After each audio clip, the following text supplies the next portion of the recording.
Yes, we believe it. Look who we are. We are the dreamers. We make it happen. 'Cause we can see it. Yes, to the one that keep the passion. Respect. Oh yeah.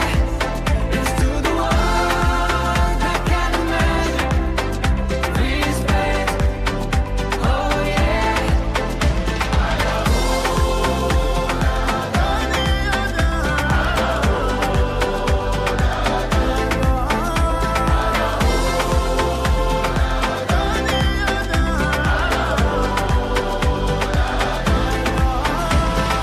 Gather round now, look at me.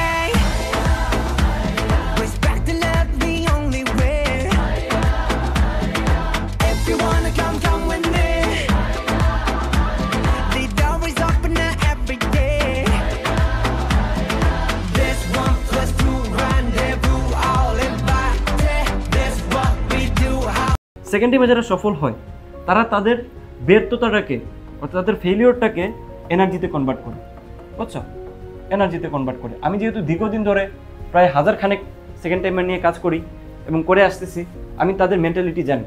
আমি এবার chance পেয়েই দেখাবো, আমাকে এবার chance পাওয়াই লাগবে, আমি মানুষের কথার জবাব দিতেই হবে। এটাই হচ্ছে একটা সুবিধা। তুমি যখন সেকেন্ড টাইমার হও, তোমাকে যখন সবাই অবিশ্বাস করে, তখন যখন তুমি কামব্যাক করে দেখায় দাও যে আমি পারি, আমি পারবো। সেকেন্ড টাইমার যারা আসো, যারা থিঙ্ক করছো যে ভাই আমি সেকেন্ড টাইমে নিজেকে নতুন করে স্বপ্ন দেখাইতে শুরু করছি, তাদের ক্ষেত্রে এই ভিডিওটা সবথেকে বেশি কাজে দিবে। তোমাদেরকে আমি বাস্তবতার নিরিখে এমন কিছু কথাবার্তা বলার চেষ্টা করব যেটা আসলেই রিয়েলিটি চেক দিয়ে তোমাকে হেল্প করবে সামনের যে জার্নিটুকু আছে ওটাকে আরও স্মুথ করতে। আসসালামু আলাইকুম everyone, hope you all are doing well. আমি জাহিদ হাসান, পড়াশোনা করছি সাস্টে ইঞ্জিনিয়ারিং ফ্যাকাল্টিতে। ভাইয়া কোথাও চান্স পাই নাই, বাসায়ও কথা শোনা লাগতেছে, বাসা থেকে বেরও হইতে পারতেছি না। বের হইলে আমার কোনো না কোনো ফ্রেন্ডের সাথে দেখা হয় যে কোথাও না কোথাও চান্স পাইছে, সে পাবলিকিয়ান। আমি কি করব ভাইয়া? আমি ফেসবুকও চালাইতে পারতেছি না, সোশ্যাল মিডিয়াতেও থাকতে পারতেছি না। ওইখানে সবাই কোথাও না কোথাও চান্স পাইছে, একমাত্র আমি ছাড়া। আমার সাথে আসলে এই ধরনের ব্যাপার স্যাপার ঘটতেছে কেন?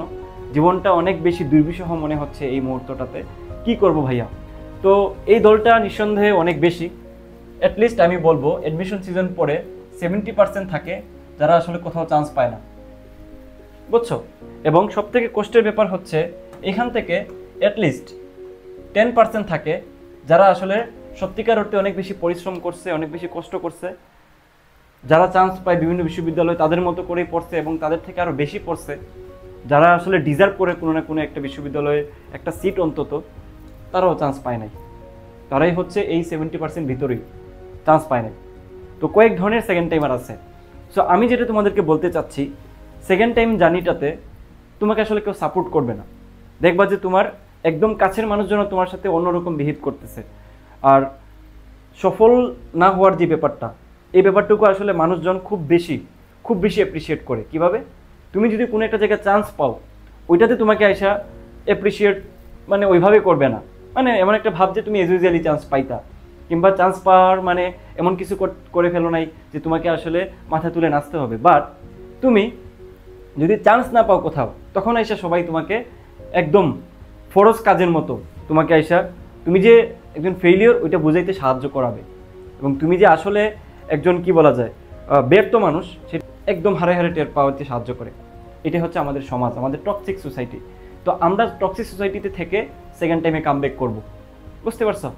সো আমি কেন তোমাদেরকে সেকেন্ড টাইমারদেরকে এত বেশি মোটিভেট করতে চাচ্ছি, কারণ আমি নিজে সেকেন্ড টাইমার ছিলাম। কয়জন জানো আমি জানি না।